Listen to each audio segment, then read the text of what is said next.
Welcome back to my backyard snack yard. Today we have a new arrival. It's a lovely V-shaped duo plum tree. I didn't know I needed one until I saw it on discount. It was on for £6.99 and I thought I had to get it. It is actually a Victoria plum on one side and a Czar plum on the other.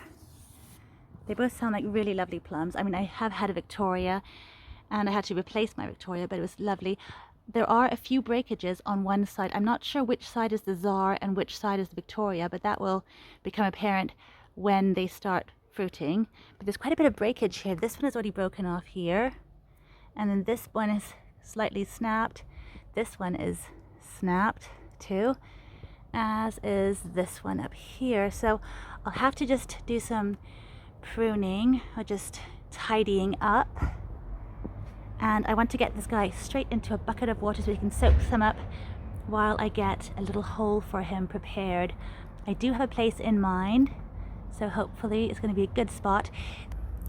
This is the perfect shape really to train as an espalier and plant him up against a sunny wall. So I do have a wall that's free where I could plant him. I was thinking it might be good. He's not that enormous. He's probably just over 1 meter tall, possibly more. It's hard to tell. He's got the roots there too, so maybe without the roots he would be 1 meter. That sounds about right. But I'll get him into a bucket of water right away. So here it is, it's in place now. I had soaked it in water for several hours and then I was going to prepare that planting site, but then things came up. So I ended up having to heel it in I actually put it into a big pot full of compost and fish blood and bone, everything I needed for later on, and just kept it in there for a couple of days, and then we planted it in here. And when I did, I covered the roots with my mycorrhizal fungi. I used half of this bag, so I really covered it liberally. It's this really great thing. I find it works so well. It really, whenever I do it, the plants end up extra healthy. It's supposed to be this beneficial fungi which grows in association with the plant's roots. And what it does, it exists by taking sugars from the plants in exchange for moisture and nutrients gathered from the soil by the fungal strands. I'll just read what it says here. It also says that they greatly increase the absorptive area of a plant, acting as extensions of the root system. So that is the science behind it, and I just find it makes the plants that much healthier. So hopefully this will help too. And I just fill that hole with lots of good compost and also some fish blood and bone again, which is my favorite go-to feed. It's this stuff here. So hopefully you'll be happy here. It's quite close to our other plum tree we have, our Swedish one. This is the other Swedish one we have. It's Violetta. And it's actually supposed to be self-fertile, but again, most trees that are self-fertile always do better with a pollination partner. So it's nice to have it near the other two, and they can of course cross-pollinate with each other. The Victoria plum is self-fertile anyhow, and I'm not quite sure about the Czar, but either way they're both there, so that's good. And we do have another dwarf Victoria, which I'm potting up. It's a little patio one that we had to get to replace this guy.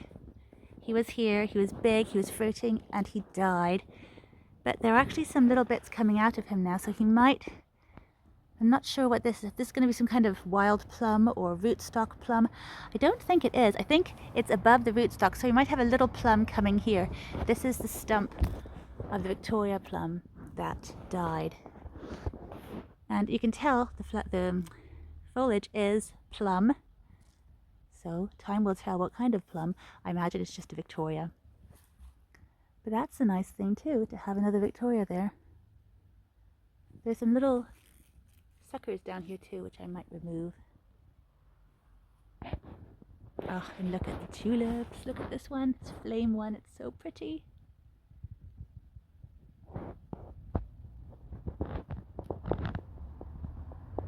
But yeah, this plum here is up against a wall. I'm going to remove some of that ivy or keep it at bay. It's right next to a standard gooseberry, which has been grafted onto sort of a long stem there, and you can see lots of gooseberries are coming along here. And I'm going to keep that one into sort of a lollipop shape. So once it fruits, because it's a bit unruly at the moment, once it fruits I will be pruning it back a bit and make it more into a lollipop shape. It's quite big actually. There'll be lots of gooseberries on it. It's also next to my American pawpaws, and there are some little flower buds which are always difficult to focus on, but they are there if you can see them. And there's 2 on one tree and then 1 on another.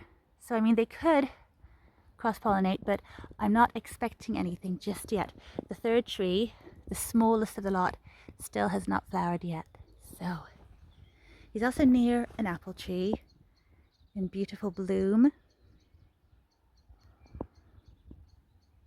So hopefully this is an okay spot for him. We'll see how he goes, but I think it's a lovely tree to have. He looks nicely proportioned, and it'll be really fun to see how he does. And he was such a bargain, so I had to go for him. But thank you for watching. I hope you found this interesting, and I definitely recommend going for duo fruit trees, or even just grafting them yourself. That's what I would have done otherwise, but this was such a bargain. So I'll see you next time. Hope you're having a happy Easter. Bye for now. Thank you for watching.